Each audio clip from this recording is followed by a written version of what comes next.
Now we'll go to the next topic. This is the last topic of the session. Uh, we all know that we have seen Prolin sutures 10-0 to 6-0 being used, but the problem with polypropylene sutures is that we call it as semi-permanent because it undergoes biodegradation over a period of 5 to maybe 6 7 years. The degradation occurs, and then there is dislocation or decentration of the IOL. So that way, it is not a permanent thing. Yes, sir. So best thing would be to use this expanded Ptfe, that is a poly tetrafluoroethylene, which is nothing but Teflon suture, which is supposed to be permanent and lasts for a longer period. And then it is microporous, made of now it is used as an off-label product, being used in GI surgeries as well as vascular surgeons are using it. So now I'll just go through a few videos just to show how we can use this in ophthalmology.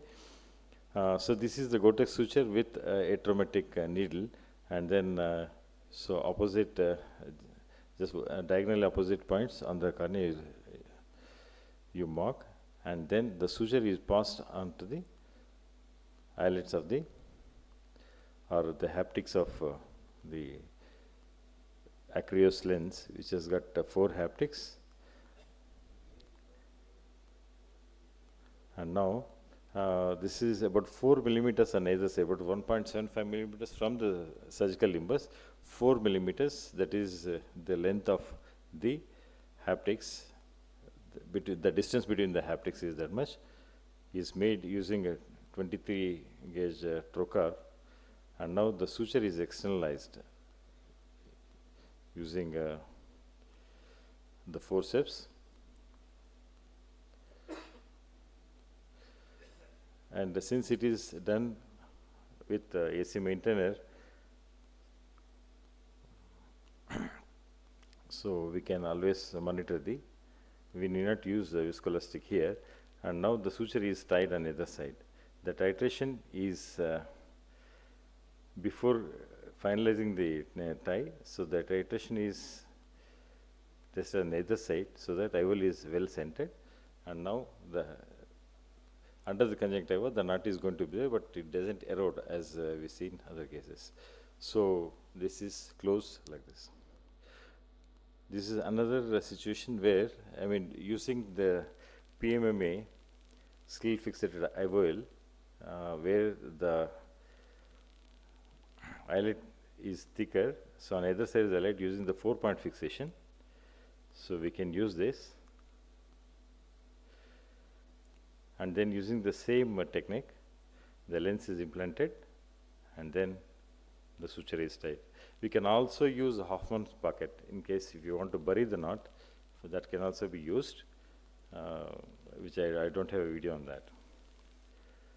And I mean, this is, though surgery looks little unpleasant, but the end result is quite good, and then it is highly inert. So now this the needle which is commercially available is a Sui needle basically. This is 7.5 centimeters, that is 75 millimeters, which has been shortened to 16 millimeters by instrument company, and now the tip is tapered so that can go through the 26 gauge needle. So this is the modification that I have made, and then so this is the technique where you using the same 26 gauge needle, you pass the Gore-Tex suture, which has been passed through the eyelet of the needle under the conjunctiva, again go through, and then 4 millimeters apart, again you enter the with the railroad technique, which we are all familiar with, and again under the conjunctiva you just go. So this way we have created one mesh.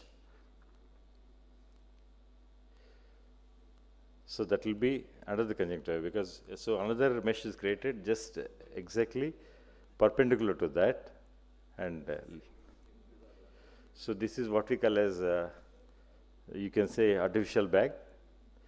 This is not my technique, but I mean using Gore-Tex suture is my technique, but with 10-proline. This has been used earlier.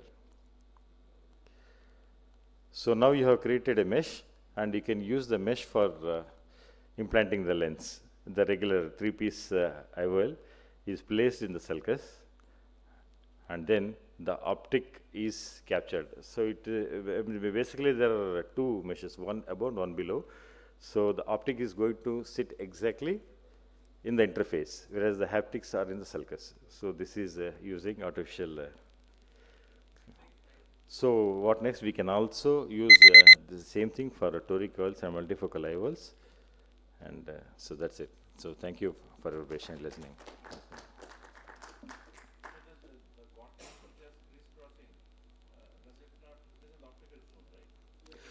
Is the 4 millimeter, sir. So photopic pupil.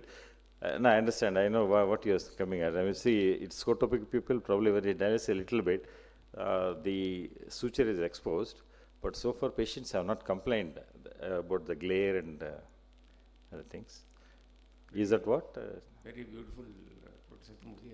You had only heard about it, and I had also seen some videos of vitreoretinal surgeons using it for prevention of oil coming into the anterior chamber from behind. I think this is a very novel technique, and here it is for the trapeze artist in a circus not to fall down. There's a basket there, there's a mesh there. I think it's similar to that, and really very nice. Congratulations. Yeah. Thank you, sir. You know, I mean, there is a thing called Masket basket. Samuel Masket, he had used a tenoprolene suture like to create a mesh for him to implant a scleral fixated lens, and then he removes the mesh later on. So he says that with this strategy, the AC, because post-vitrectomy eyes, it is very easy for him to stabilize the lens when the manipulations are happening. It is called Masket basket. So Masket, yes, sir. Yes, that's what. Instead of Proline, I've used this thing, Gore-Tex suture. But I don't know. As I said, probably in the long run, if patient may complain of glare and things like that. Yeah. Nice technique, Dr. Satyamurthy, that the mesh which you have created is a novel technique. I think you have published it. No, not yet. So, and the first video which you have shown is on acryos. Yeah, acryos lens. The Yes. acryos that holds 4 holes, and then fixing it to the sclera. But is it possible with the dual haptic lenses, hydrophilic lenses? Should be. This is also a hydrophilic only. Acryos lens, probably Yeah, hydrophilic. it works well, but any other lenses which you can use? No, there's only one Indian company which used to make lenses earlier, the Care Group. Now they have stopped. I have forgotten the name of that. I don't know. Sir, are you aware of any other lenses being used? No. See, if you're opening up the section, like that, so you can use a standard scleral fixated IOL, with a loop in the haptics. Exactly.